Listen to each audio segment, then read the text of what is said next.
on growing. I take a cue from a banana tree right where it was broken. It sprouted a new leaf, it seemed to wave and say, I'm still in the race. I'm still in the race. Have a smile on my face. Welcome to what promises to be another exciting farming moment with Charles Christopher Fenton. And this is one of my favorite plants, the banana tree. My mother used to have a bunch of banana hanging from the roof, and we would just pass by and select whichever one we want. And now that I am a little grown, I decide I want to follow in my mother's footsteps. I want some bunches of bananas to be hanging from the roof of my house. So one of my fantasies is to have thousands and thousands of bananas, because one of them must be bearing each day. So I can have yellow bananas. They're ready to eat, and it is believed they're a good source of potassium and fiber. There's a friend that was complaining about constipation, and it's not a very nice topic, but we need to deal with it. The medical doctors offered him what they call a suppository, and he was supposed to take it and sit over steam, and that was supposed to soften his stool. But I think that is too superficial. I believe that the treatment should come from inside out. So I said to my friend, go buy as many yellow bananas as you can and as many papayas as you can, and eat as much as your stomach can hold. Within 3 days, his pain went away, his bleeding went away. And I was supposed to send him a bill, but I didn't get around to that. Now the point I'm raising is that most people are not aware that the bananas are just not bananas.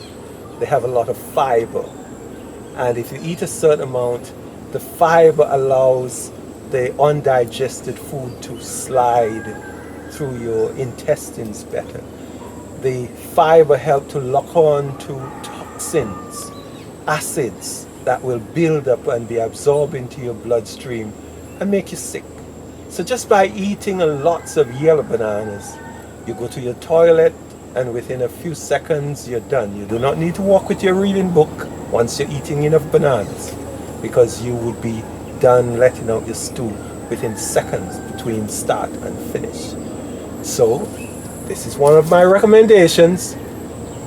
They take somewhere between 10 and 16 months before they feed you. So banana trees are not for poor, hungry people. They're for people who already have their food, but they want to grow some more food and build some food security. So I would encourage everybody to get some slips for the banana and the plantain and add them to your garden and babysit them until they can feed you and make your life more comfortable. Have you ever wondered why they call these passion fruits? I have wondered, and I would like to find out. So when you find out, please let me know. There's some women who say that only women should drink passion fruit, and we'd have to ask them why.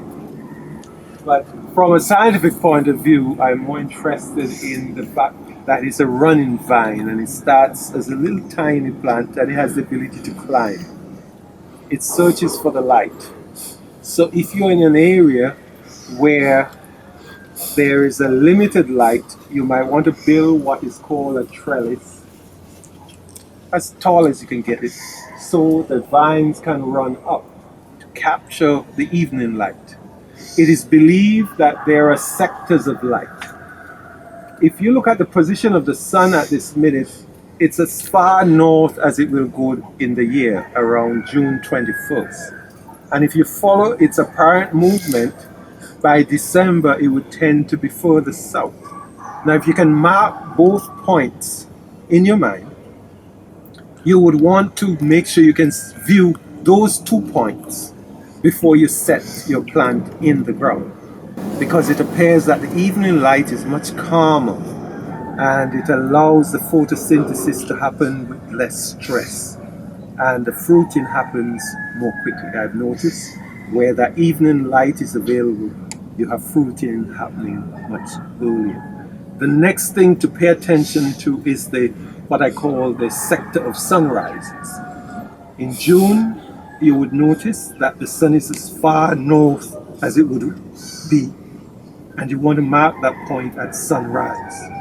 And you would also like to mark the point the sun rises in December. And once you can see both angles from where you are, that's a good point to put your plant, because the sunrise is very calm and it helps the plant to photosynthesize and make its nutrients and repair itself and grow itself much more quickly. So once a plant can get early sunrise, late sunset, it's a beautiful combination. During midday, the sun is overhead, the angle is closer to 90 degrees, the heat is very intense, and most plants struggle and lose water and tend to wilt, and wilting is not allowed. So it is my recommendation that you keep a thermometer nearby, and as the temperature seems to go above 80 degrees, you take your time and wet up the area to drop the temperature closer to 70. That way you guarantee what we call food security.